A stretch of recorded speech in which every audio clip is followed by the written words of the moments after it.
Bienvenidos al podcast de Otras Políticas. Si no te ocupas de la política se ocupará de ti. Programa número 8. ¿Por qué está subiendo tanto el precio de la energía? Este año el precio de la luz ha subido prácticamente todos los meses. Hace un año estaba cerca de los 30 euros el megavatio hora y ahora, con el invierno a la vuelta de la esquina, ronda los 250 euros el megavatio hora. ¿Por qué ha subido tanto el precio de la energía en España? Esta exagerada multiplicación de los precios en energía y combustible, semana tras semana, nos afecta a todos, consumidores y empresas. Hoy, en este programa de Otras Políticas, queremos ayudar a entender el problema. ¿Qué se paga realmente en la factura de la luz? ¿Cómo se fijan los precios? ¿Qué mecanismos internos o externos pueden provocar estas subidas tan marcadas? Para contestar estas preguntas hemos juntado hoy a Manolo. Hola Manolo. Hola. Y a Enrique. Hola Enrique. Hola, ¿qué tal? Con Paco. Hola Paco. Hola. Paco, has trabajado muchos años en empresas energéticas. Intenta explicarnos como punto de partida qué conceptos estamos realmente pagando en la factura eléctrica. Bueno, pues esto es un tema que es interesante. La verdad es que la factura eléctrica siempre se ha quejado todo el mundo de que es muy difícil de entender y realmente las empresas no nos lo han puesto muy fácil. Pero bueno, intentaré explicarlo en términos sencillos y simplificados. En primer lugar, en la factura, si nos fijamos bien en nuestros recibos, tendremos lo que se llama el término de potencia, que depende básicamente de la potencia que tenemos contratada. Y luego el término de consumo, que hace referencia pues al coste de la energía que efectivamente hemos empleado. Hay unos tramos horarios que tanto el término de potencia como el término de consumo, pues depende del tramo horario en el que estemos consumiendo, pues costará más o menos. Aparte de esto está el impuesto de la electricidad, que es aplicable, digamos, a los dos términos anteriores, y que hasta la reforma del gobierno era del 5,11%. Tenemos el alquiler del contador eléctrico, que es una cantidad pequeña, y el IVA, que era del 21% antes de la reforma del gobierno. Lo que quiero, digamos, que quede claro en todo esto, bueno, el tema del recibo nos daría para hablar mucho más, pero por simplificar el tema es que nos fijemos que la parte de impuestos es una cantidad relativamente pequeña en la factura total. Esto va a tener implicaciones que luego veremos. Si queréis, os puedo contar un poco cómo se forma el precio de la energía eléctrica, que es un poco la parte... Yo antes quería Sí, ¿cómo? profundizar un poco en la factura. La factura como poco es oscura, no sé si intencionadamente o no. Seguramente sí, durante mucho tiempo. Bueno. Pero hay una serie de cosas que se están pagando en la factura que yo creo que la gente desconoce que se están pagando. Es decir, la gente desconoce que se está pagando una deuda contraída en el año 2000, en el año 2000, que hizo el gobierno de turno, que no sé quién estaba en ese momento en el gobierno, hizo una especie de truco para que la gente pagara menos por la factura, que es pedir prestado, de alguna manera. Es decir, pones un precio más bajo y yo te pago lo que falta con el paso del tiempo. Yo no sé qué nombre recibe ese tipo de deuda. Luego la gente tampoco sabe que el impuesto este que has dicho de la electricidad, en realidad originalmente era un impuesto que se puso para compensar a la minería. Es decir, hubo una reconversión industrial en este país salvaje y hubo un montón de perjudicados por esa especie de reconversión y una manera de financiarlo fue poner este impuesto que se llama impuesto a la electricidad, que ya no está financiando a la minería, evidentemente, pero no sabemos qué es lo que está financiando ahora. La gente tampoco sabe que en la factura, o sí lo sabe, pero no lo pone en la factura, que está financiando las energías renovables. Es decir, una parte de lo que se paga todos los meses, una parte es para pagar esa deuda histórica y otra parte es para financiar a las renovables. Y todo eso uno lo tiene que buscar, pero no buscar en la factura porque no lo va a encontrar, sino lo tiene que buscar investigando. A ver, entonces, pues resulta que que dices que los impuestos son pocos. Pagar una deuda contraída por el Estado es un impuesto. O sea, que eso también habría que añadírselo a los impuestos. Sí. No sé si puedes aclarar un poco todo este tema. Bueno, vamos a ver. Tienes razón que hay varios términos ahí que están menos claros. Están, por ejemplo, también lo que se llaman los peajes de acceso, sí. Que lo que pasa es que están incluidos en el término de potencia y en el de consumo, y que, al igual que otro de los costes que has dicho, estos peajes de acceso pues cubren el coste del mantenimiento, los gastos debidos a las infraestructuras eléctricas, etcétera. Lo primero que has comentado que eran lo que se llaman los CACs, que son una especie de compromiso que tuvo el gobierno de compensar a las eléctricas por un cambio que hubo en el 2000 en la manera en que se calculaban los precios de la energía. Esto se dejó de pagar ya hace unos pocos años. Ahora, aunque sí que es verdad que ahora existe la polémica de si no se estuvo retribuyendo, digamos, en exceso a las eléctricas más de lo que se debería haber hecho para compensar ese extracoste que tuvieron en un principio, con lo cual hay, bueno, varios abogados, digamos, que están demandando al gobierno, digamos, pues y a las eléctricas para que eso se pueda compensar. Pero eso actualmente no se paga. El tema de las renovables, pues es cierto, eso está metido dentro del recibo de una manera quizá poco transparente, pero al final lo que yo quería comentar es que, bueno, tenemos un término de potencia y un término de consumo que básicamente, aparte de otros conceptos que están ahí, están dependiendo del coste de las materias primas y el coste de la producción de la energía eléctrica, que es la razón por la que está subiendo tanto el recibo en este momento. Sí, pero se paga más por el factor de potencia muchas veces que por lo que realmente has consumido en ese mes. Sí, bueno, pues eso el factor de potencia tiene un cierto sentido también. Es decir, si uno va a tener pues una casa muy grande con aire acondicionado, con calefacción eléctrica, con equipos, con electrodomésticos, digamos, y necesita un consumo amplio, mucho más amplio que otra casa, pues también es lógico que de alguna manera remunere a las infraestructuras que hacen falta para poder generar esa electricidad. Es decir, no solamente por el consumo, sino es por el hecho de la disponibilidad de ese consumo por el que tú estás pagando. O sea que, bueno, hay una cierta lógica, digamos, en el tema. En cualquier caso, bueno, se haga como se haga, al final, digamos, entre impuestos y otros términos, pues estamos pagando una electricidad que cada día es más cara, ¿no? Y bueno, pues me parece que es interesante explicar el por qué ha subido y cómo se forma ese precio de la electricidad, ¿sí me parece? Sí.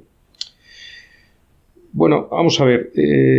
Yo creo que muchos de nosotros habremos oído hablar de lo que es el pool eléctrico, ¿no? Y me gustaría antes comentar una característica que tiene la electricidad, a diferencia de otro tipo de energías, y que condiciona de alguna manera, incluso geoestratégicamente, digamos, cómo funciona el mercado eléctrico. La electricidad es una energía que no se puede almacenar, al menos en cantidades industriales. Otra cosa es que tengamos baterías, pues para un coche o para un ordenador o algo así, pero eso no es la cantidad importante de energía que se genera y que se consume en el país. Entonces, al no poderse almacenar, digamos, la flexibilidad del sistema es muy escasa. Es decir, lo que se consume es lo que se tiene que producir, puesto que no puedes producir más que lo que se consume, porque no hay manera de almacenarlo, tendrías que tirarlo.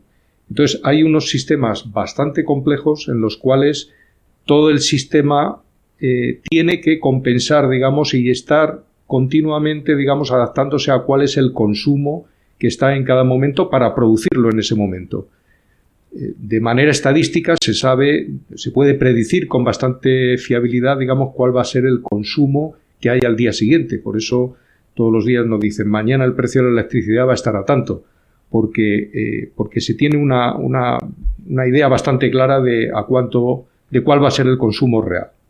Bueno, a partir de ese consumo que está estimado, lo que se hace es una subasta entre todas las fuentes de energía disponibles, es decir, todos los productores de energía ponen su disponibilidad a disposición de la entidad, digamos, que organiza esto, que en el caso de España y Portugal, pues es una entidad que se llama OMIE, que sigue unas pautas, digamos, también europeas, y que es un mercado unificado a nivel de toda Europa, y que en el caso de España y Portugal, como digo, pues concretamente lo lleva esta entidad.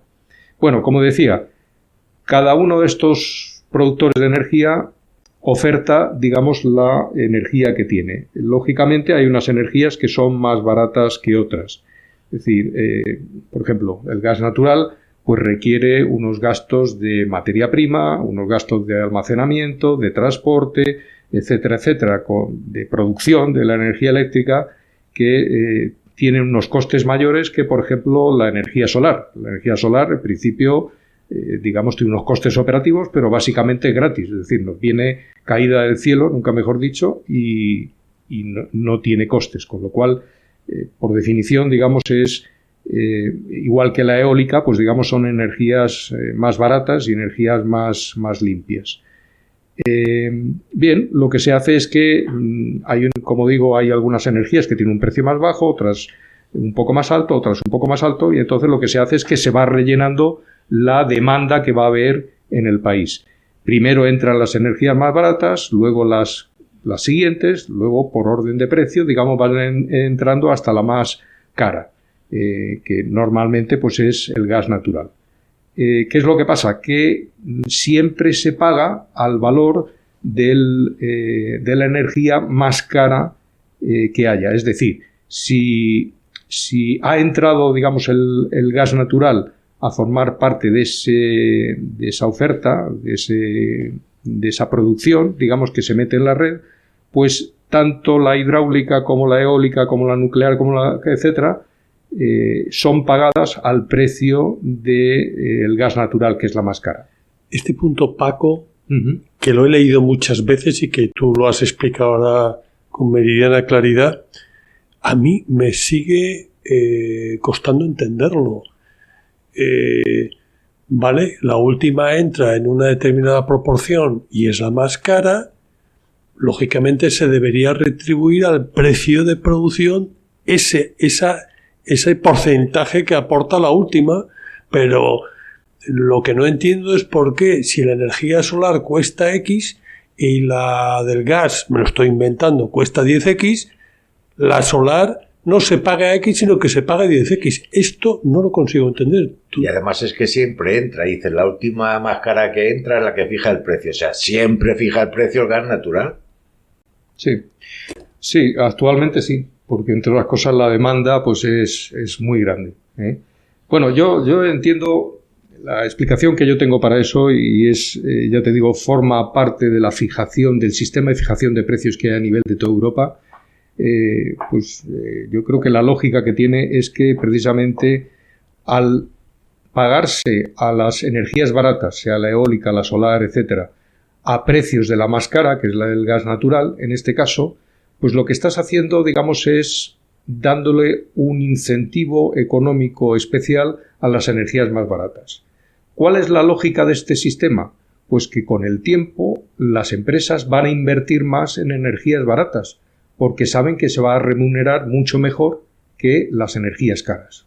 Entonces, es una manera de promover a nivel europeo el fomento y la inversión en energías baratas. Pero tiene una pequeña contradicción, ¿no? Porque si en el pool, en el paquete de fijación de precios, estás metiendo una energía como la nuclear, que políticamente, con razón o sin razón, esto es otro tema, se ha decidido, salvo en el caso de Francia, ir eliminando. La coalición que se acaba de configurar en Alemania plantea eliminar del todo la energía nuclear, pues no tiene sentido que todos los contribuyentes o los consumidores de energía estemos pagando un incentivo a producir energía nuclear que por otra parte la quieres eliminar. Sí tiene sentido ese argumento para las renovables que quieres potenciar a futuro, pero no para la nuclear. No, pero bueno, eso se mantiene los beneficios siempre y cuando haya una energía cara. Pero si tú vas fomentando la inversión en renovables porque son rentables, cuando haya muchas, la cara no va a entrar. Es decir, claro, es una lógica muy rara. No, pero bueno, volviendo al tema de la nuclear, esto es un tema muy polémico. O sea, es más barata la energía nuclear que muchas otras energías y evidentemente hay países, digamos, que lo están políticamente, digamos, se están alejando, digamos, de ese tipo de energía y, sin embargo, como dices, hay otros como Francia que al revés la están promoviendo, lo cual tiene otras consideraciones geoestratégicas que luego podemos comentar. Bueno, digamos, la fórmula es esa y independientemente de la,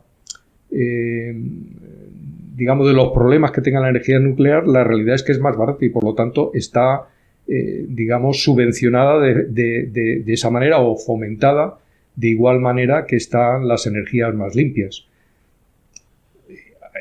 Digamos que en a lo mejor lo que tú apuntas es a que hubiera una penalización a la energía nuclear por el hecho de que contamina o tiene otros problemas. No penalización, pero no incentivación. Sí, pero el problema es que necesitas un marco común en toda Europa. Se ha creado un marco común y en ese marco no nos ponemos de acuerdo en que haya que penalizar. No todos los países están de acuerdo con que haya que penalizar la energía nuclear. Ya, te digo. Es lo que yo entiendo.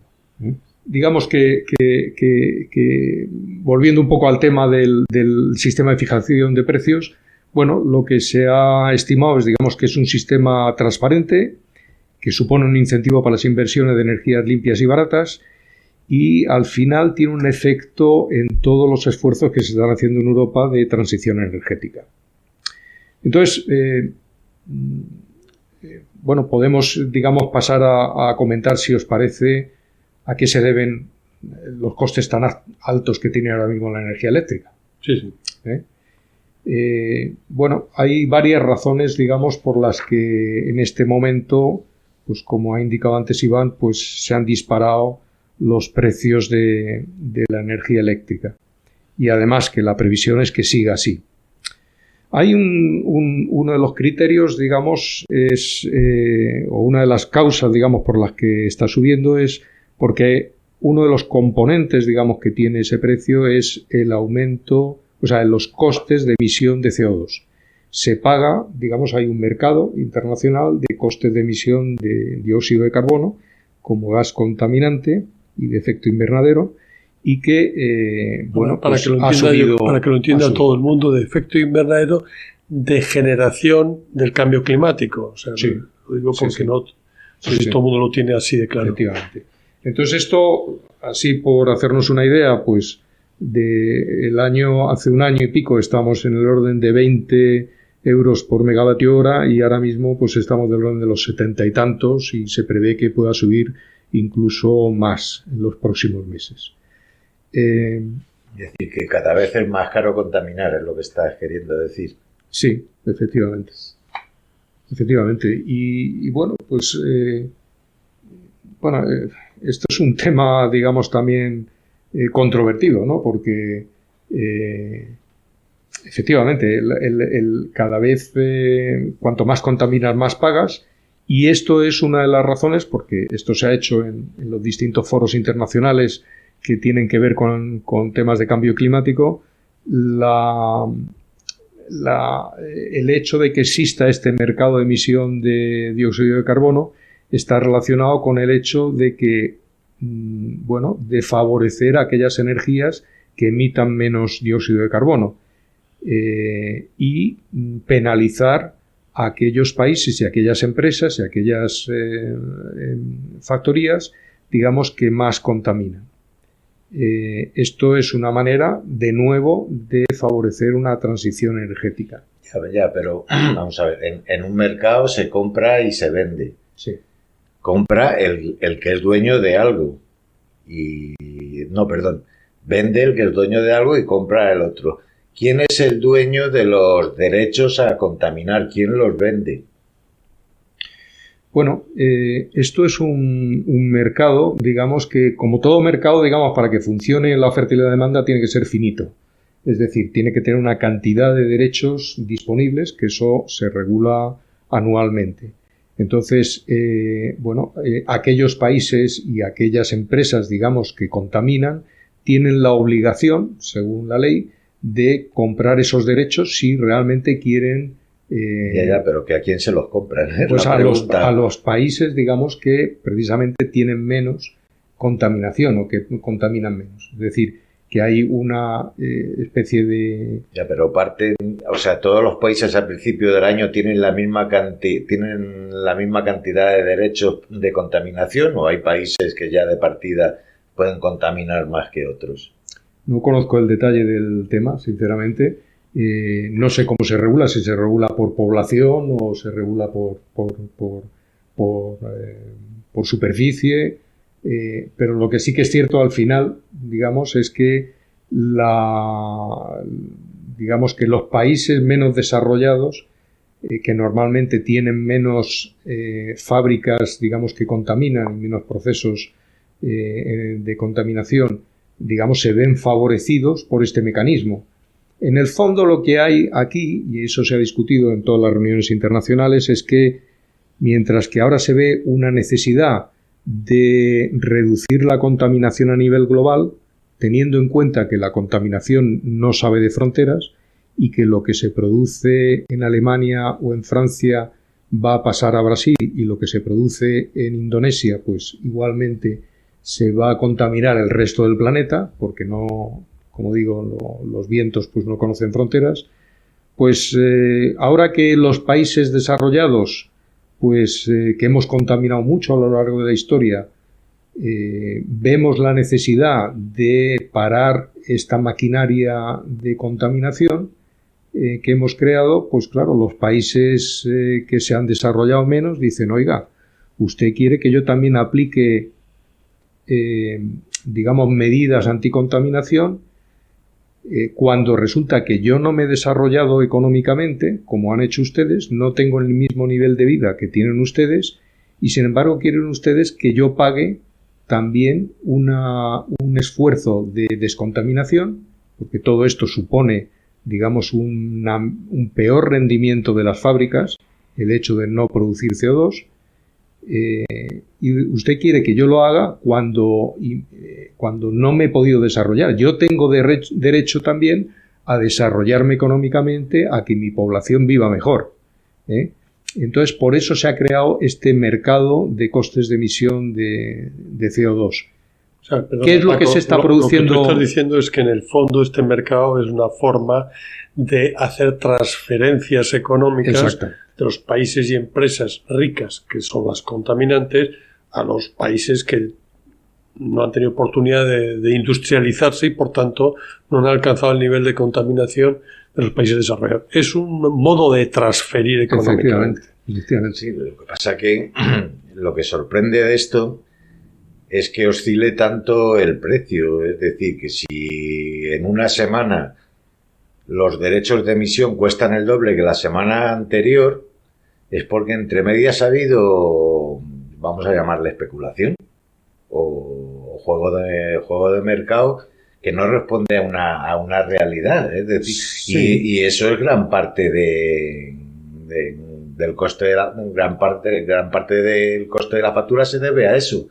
Bueno, a este tipo de movimientos entre lo que tengo que pagar hoy por producir electricidad y en comparación con lo que tenía que pagar ayer. Es decir, si eso se compra y se vende, pues habrá un montón de gente haciendo negocio con eso, comprando barato y vendiéndolo más caro. Es que no me cabe en la cabeza que sea de otra forma. Vamos a ver, el hecho de que el mercado varíe mucho o que tenga características un poco especulativas, bueno, es un tema que también depende de las previsiones que hagan las compañías. Si uno prevé que esto va a aumentar en los próximos meses, pues a lo mejor prefiere comprar pronto estos derechos de emisión pensando en los desarrollos o pensando en las inversiones que va a tener, y eso provoca una subida de mercado. Pero bueno, eso es inestabilidad de ese mercado. Pero estás diciendo comprar pronto, es decir, yo compro en febrero barato, para poder contaminar en diciembre, que seguramente será más caro, es lo que estás diciendo. Sí. Eso es un mercado especulativo. Sí, pero bueno, así es como funciona, digamos, y es si quieres, imperfecto, pero bueno, tiene una ventaja que es, digamos, que hay un mecanismo de que el propio mercado, digamos, se va compensando, o con esa lógica está hecho. De todas maneras, yo me gustaría también aclarar de que este tema de los costes de emisión de CO2 no es el más significativo en esta ecuación y me gustaría, digamos, explicar un poco qué otros mecanismos hay o qué otros problemas hay. También es verdad que puntualmente aquí en España ha habido algunas paradas de centrales nucleares, que son temas puntuales que nos han afectado, pero la parte del león, digamos, en esto es el precio del gas natural. Esto es lo que más ha condicionado el precio de la electricidad. Mucho más que el CO2. Mucho más. Como sabemos, por la alta demanda, digamos, el gas natural está entrando en el pool de energías y actualmente el precio del gas natural, y luego lo explicaré, digamos, por qué ha subido tanto. Ha habido también, hay que mencionarlo, otros factores que influyen, como es el crecimiento de la demanda después de la época de pandemia, donde ha habido una reducción importante del consumo y donde muchas inversiones se han parado. Bueno, pues ahora, al volver otra vez a cierta normalidad el consumo, pues bueno, ha habido un cierto repunte, ¿no? Y esto, pues en todos los mercados supone, pues, puntas de alguna manera. También la situación meteorológica, pues tampoco ayuda. Es decir, el invierno pasado fue muy duro. Recordemos ahora la Filomena y tantas tormentas que tuvimos de ese tipo. Esto produjo unos picos, digamos, en los consumos de energía que lógicamente tiran y suben el precio. El verano pasado también fue muy caluroso, con lo cual los aires acondicionados, pues también han subido mucho el precio. Y este invierno, pues ya veremos, pero de momento pues tiene pinta de que también puede ser bastante duro. Pero Paco, esas oscilaciones térmicas no explican el subidón del precio de la energía. Ya han sido oscilaciones, pero en términos históricos, estadísticos, pues tampoco ha sido tanto. Es decir, que claro que influye, sobre todo, como tú dices, cuando en un momento determinado tienes que estar suministrando la electricidad justo lo que se va a consumir, hay un pico y tienes que tirar de otra fuente de energía. Pero el subidón del precio tiene que tener otra explicación. Es decir, no hemos entrado en un invierno durísimo y que dura meses y meses. No, más o menos las estaciones se comportan como siempre. Sí. Tú has hablado del gas natural, ¿no? O sea, sí. Hay una relación que falta por explicar, ¿no? Sí, efectivamente. Que el precio de una dependa del precio de la otra. Bueno, lo que sí que quiero decir antes es que sí que es cierto que digamos, las condiciones meteorológicas sí que influyen al final en el precio, porque como en todo mercado, en el momento en que hay un repunte de la demanda, digamos, los mercados tienden a subir muy rápidamente. O sea, eso no es una cosa lineal, no depende de que en los últimos años la temperatura haya sido más o menos, sino que es una cuestión de mercados. Pero, como decía, y también tiene que ver con el tema de la meteorología, pues el gas natural es quizá uno de los causantes principales. Bueno, ¿a qué se debe, digamos, esta subida del precio del gas? Bueno, pues hay varias razones. La reducción de la actividad económica que hubo en 2020 durante la pandemia, pues como decía antes, no solamente ha afectado a las infraestructuras eléctricas, sino ha afectado mucho también a la producción de gas. Es decir, ha habido pozos que se han cerrado, instalaciones que se han cerrado, y más que eso, que se han disminuido inversiones para tener nuevas plantas de producción, y ha afectado también a las reservas. Es decir, hay mucha gente que ha tirado de las reservas, con lo cual, al tener menos reservas, pues el precio tiende a subir. Ha habido un repunte especial de demanda en Asia, principalmente en China, Japón y Corea. Entonces, algunos de los suministros que iban a venir a Europa, pues Rusia ha encontrado con que tenía un mejor cliente en esos países asiáticos. Con lo cual, digamos, ha derivado y ha reducido, digamos, digamos, la oferta, digamos, hacia Europa, y ha subido el precio, por lo tanto. Hay que decir también que estos países, China, Japón y Corea, tienen una característica, y es que ellos compran normalmente por barco, es decir, en lo que se llama el mercado spot. Hay que diferenciar, digamos, en el mercado del gas de la transporte por gasoducto, que es el mayoritario en Europa, que viene de Rusia, de Argelia, fundamentalmente, y los barcos de gas natural licuado, que se llama, que nos traen, digamos, a las plantas de regasificación que tenemos en Europa. El hecho de que exista este mercado, es decir, que podamos importar también gas a través de barcos, tiene una ventaja importante, y es que nos da una flexibilidad, es decir, no necesariamente dependemos de que exista un gasoducto para traernos el gas, lo cual significa, digamos, una conexión física y una distancia razonablemente corta, sino que nos permite traer, por ejemplo, pues gas de Trinidad y Tobago, gas de Nigeria o de otros muchos países, ¿no? Nos da una flexibilidad, en general, no solamente a nosotros, a todo el mundo, le da una flexibilidad muy grande.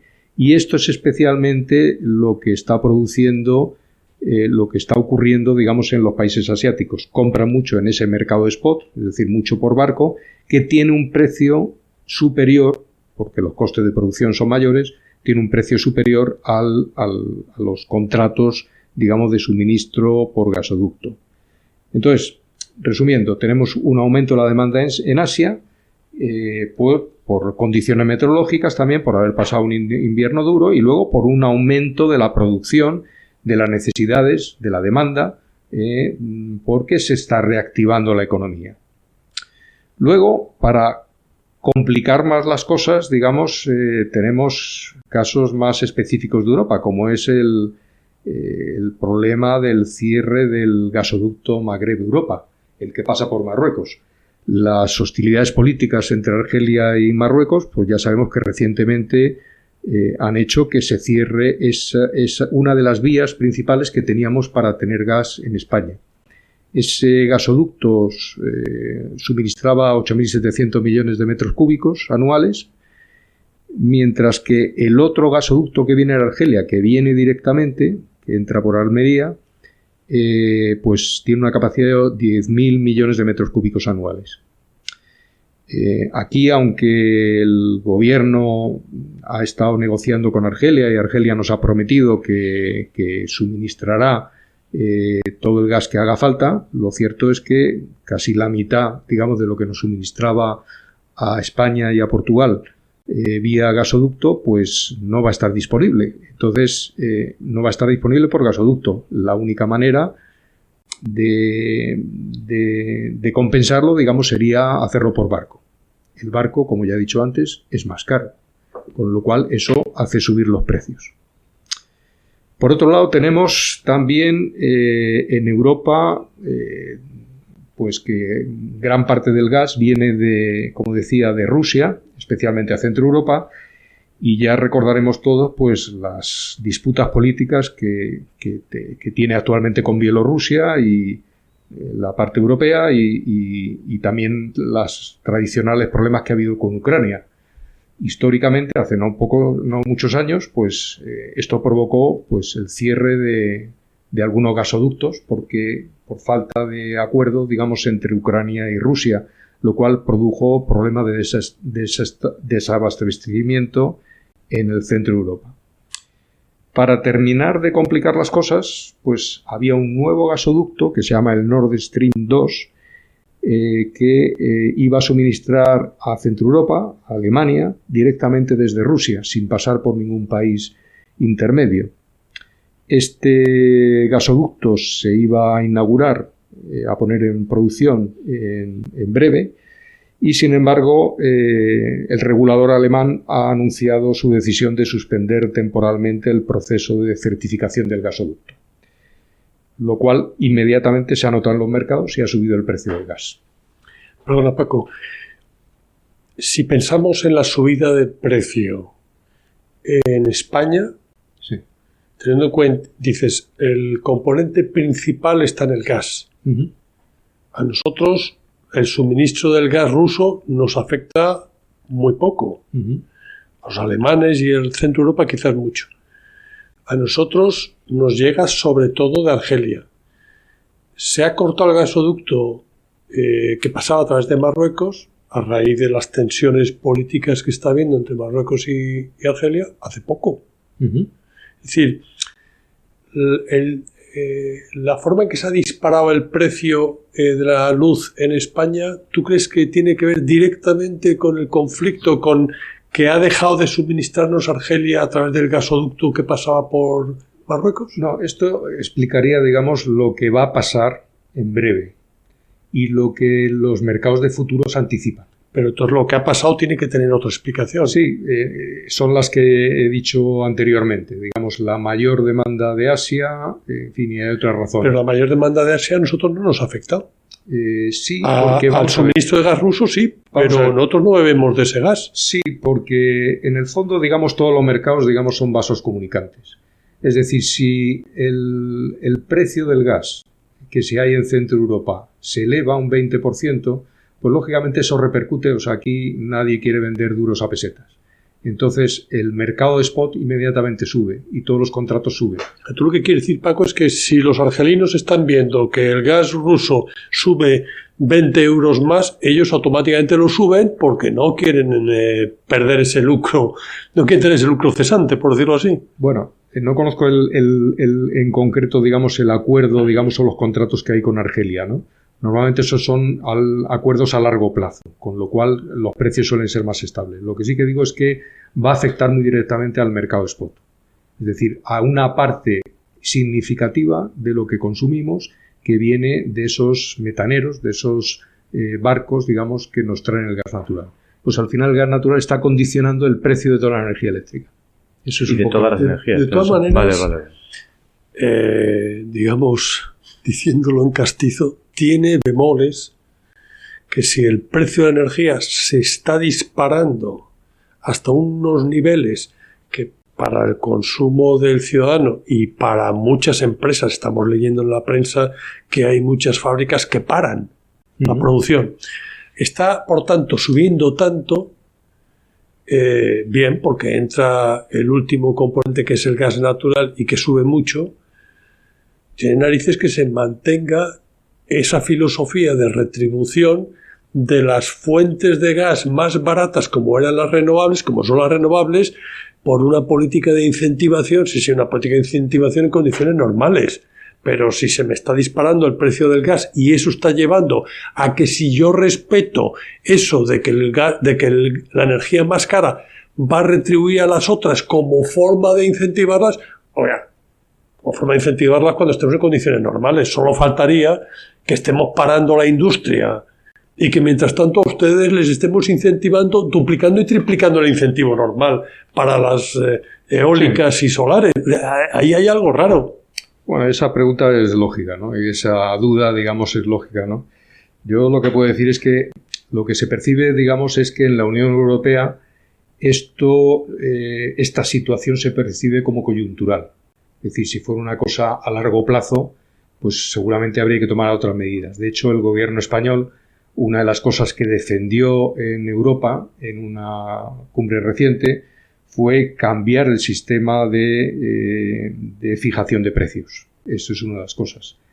Recientemente ha salido un informe de la Agencia Europea de Reguladores de Energía, que es la que supervisa, digamos, todo este mecanismo, en la cual, digamos, lo que dicen, lo que vienen a decir, como respuesta a eso, descartan rotundamente que el funcionamiento del mercado mayorista haya tenido impacto en esta crisis, defiende su diseño marginalista como el más eficiente para favorecer la transición energética en Europa. Es decir, ¿qué es lo que se está buscando en el fondo?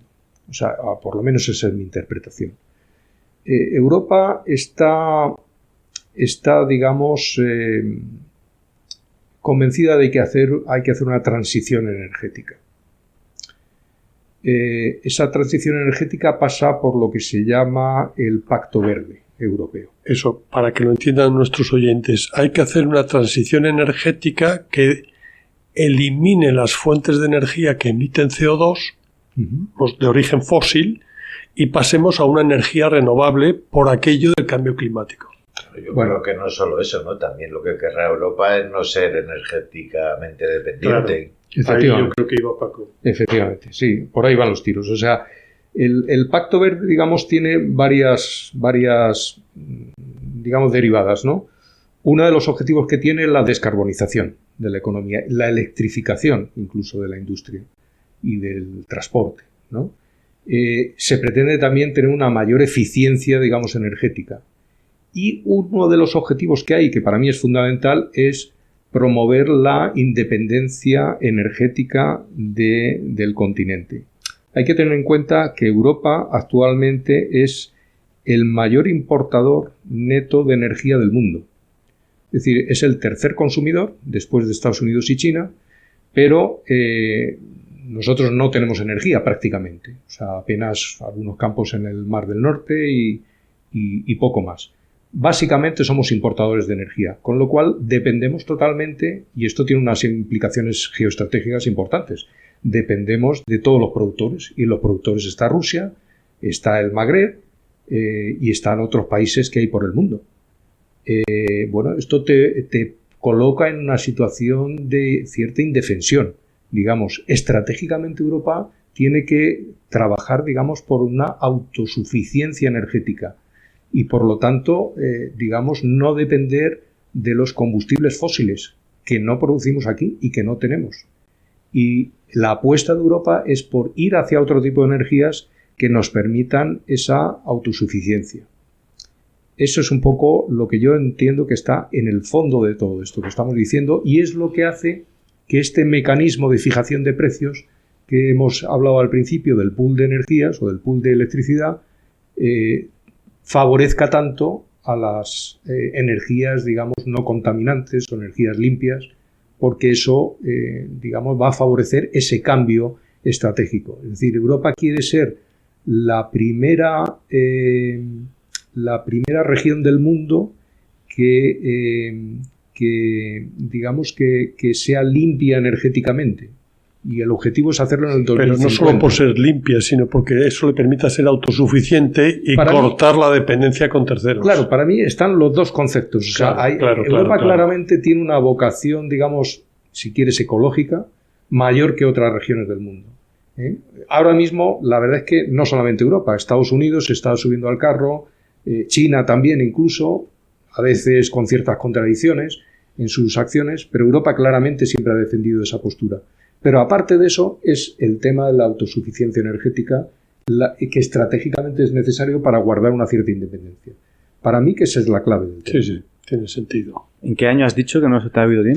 2050, creo recordar, si no me falla la memoria. Y el problema es que la potencia que proporcionan las energías limpias, entre comillas, es bajísima en comparación con la potencia que proporcionan las energías tradicionales, y ahí incluyo la energía nuclear. La energía nuclear es limpia, excepto el problema de los residuos que está por resolver, pero para producir la potencia de una central nuclear, si no se quiere, tendrías que cubrir de molinitos y de placas solares toda Soria o algo similar, vamos, es decir, cuando te hablan de las energías alternativas, siempre te ponen un documental donde una granja es autosuficiente porque quema los huesos de la aceituna, pero eso es es algo anecdótico, pero no están educando a la gente en el problema real.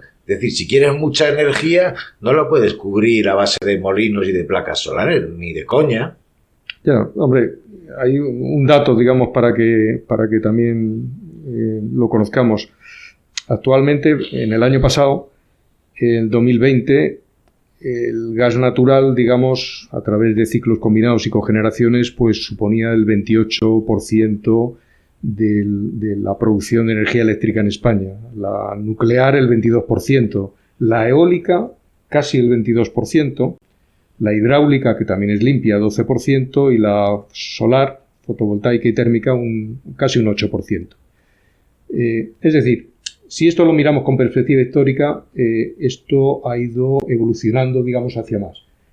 ¿Cubre el total de las necesidades energéticas del país? No, todavía no. Lo que también es cierto es que al promover ese tipo de energías se está favoreciendo su crecimiento, como ya ha ocurrido en los últimos años, y también hay que tener en cuenta que la tecnología, digamos, va a favorecer que cada vez sean más eficientes y sea más posible, digamos, este tipo de energías.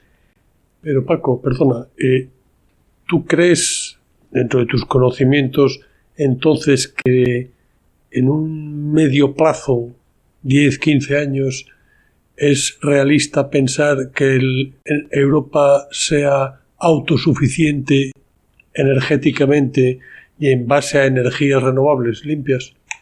10-15 años me parece que no. El objetivo europeo, digamos, es un poquito más largo. Lo que sí que pienso es que en cualquier caso es la dirección correcta.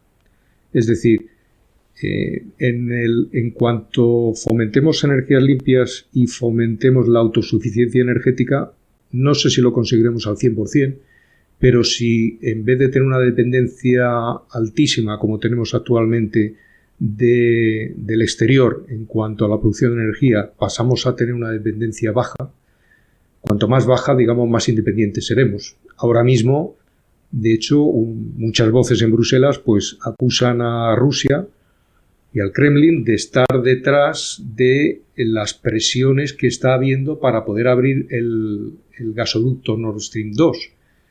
A pesar de que incumple la regulación europea de libertad de competencia, ¿no?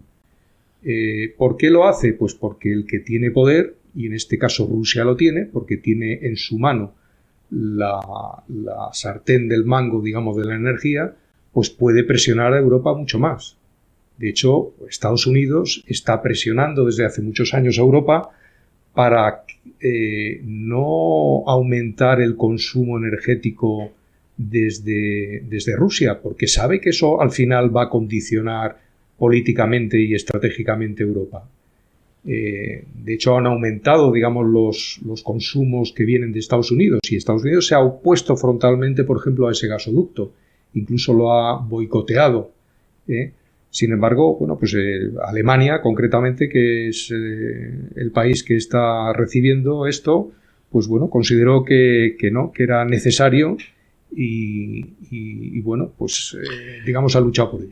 No deja de ser curioso el que cuando Francia da el paso, carezco de conocimiento como para valorarlo, da el paso de decir que vuelve a la energía nuclear, Alemania confirma y reafirma ahora la coalición con Verdes de que no vuelve a la energía nuclear, de que además adelanta el cierre de energía nuclear, cuando es ese no a la energía nuclear probablemente te coloca más en brazos de ese gasoducto que te suministra Rusia y por tanto te hace más dependiente de Rusia. Es decir, casi entre esas dos opciones, si decimos no a lo nuclear es para estar más presos de la influencia de Rusia.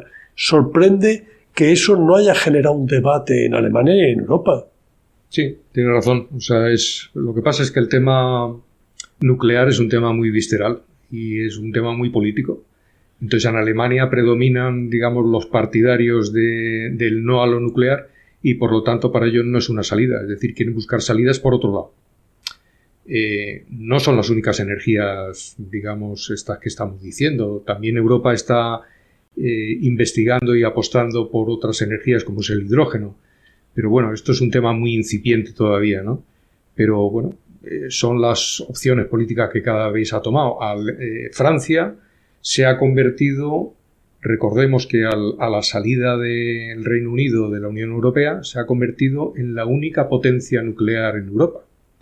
Entonces, aparte de sus características de disuasión nuclear y del poder que le da dentro del escenario internacional, pues le supone una independencia energética de la que no disponemos el resto de los países. Sí, pero el resto de los países no instalan nucleares, pero están al lado de Francia. Es decir, si Francia tiene un accidente nuclear, nos lo comemos todo, como pasó con Chernobyl también. Totalmente. Entonces, eso es así.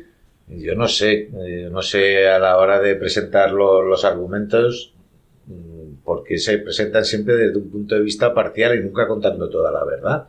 Bueno, supongo que en la Unión Europea habrá habido grupos de expertos que habrán debatido si la energía nuclear es aceptable o es condenable claramente como política europea. Claro, lo que tú estás diciendo, Enrique, a lo que lleva es a que está haciendo falta como el comer una política energética común en Europa y, entre otras cosas, respecto al tema nuclear.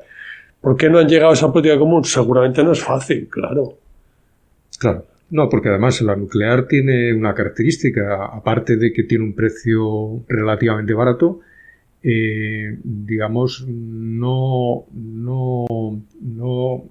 saca, digamos, CO2, o sea, dióxido de carbono. Limpio, claro. Con lo cual, en ese sentido, digamos, evita la huella de carbono.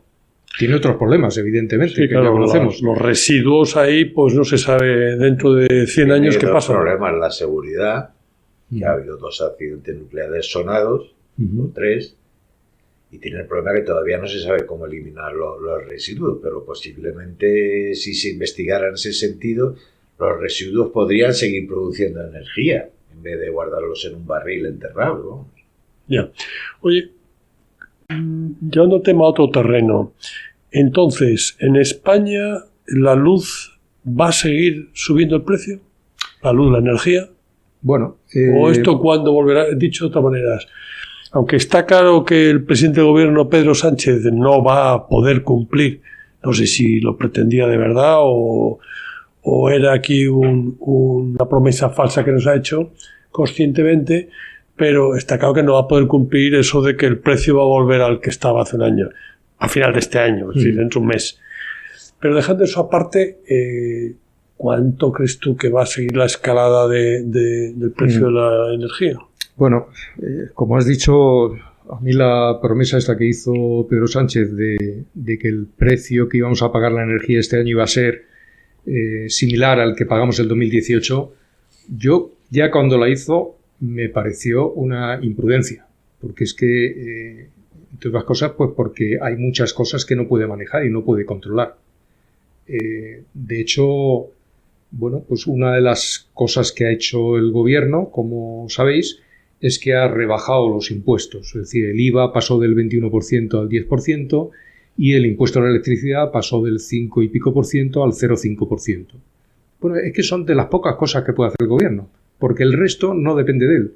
Depende de un mercado internacional donde hay unos precios que no los fijamos nosotros, sino los fija el mercado. Entonces, hay pocas cosas que se pueden hacer, sinceramente. ¿Qué es lo que dicen los analistas en cuanto a cómo va a evolucionar este tema? Bueno, pues parece que todo apunta a que el precio va a seguir igual de alto que ahora, por lo menos, durante lo que queda del año y el primer trimestre del año que viene. Casi todos los analistas también hablan o confían en que a partir de la primavera del año que viene, digamos, los precios se van a moderar. ¿Por qué? Pues de nuevo, por una menor demanda. Es decir, mejora el tiempo, no hace falta tanta calefacción, no hay tantas horas de oscuridad y, por lo tanto, pues hay un efecto que encadena, digamos, supone, digamos, una bajada en los precios de mercado. Esto es lo que dicen casi todas las predicciones que yo he visto, aunque hay muchas incógnitas. Esto puede cambiar pues con la situación política que hemos dicho, con todos los conflictos que hay en los distintos escenarios. Puede cambiar también con la meteorología, porque esto puede condicionar que se alargue más o menos, y puede haber muchos factores que afecten. Pero vamos, parece ser, afortunadamente, que para la primavera la cosa se suavizará. Perdona, Se suaviza porque llega el buen tiempo, las horas... Pero eso quiere decir que septiembre, octubre, cuando vuelvan, digamos, a recortarse al frío y tal y cual... Pues, hombre, lo normal es que en invierno suba, digamos, eso ha pasado siempre. Lo que sí que es cierto es que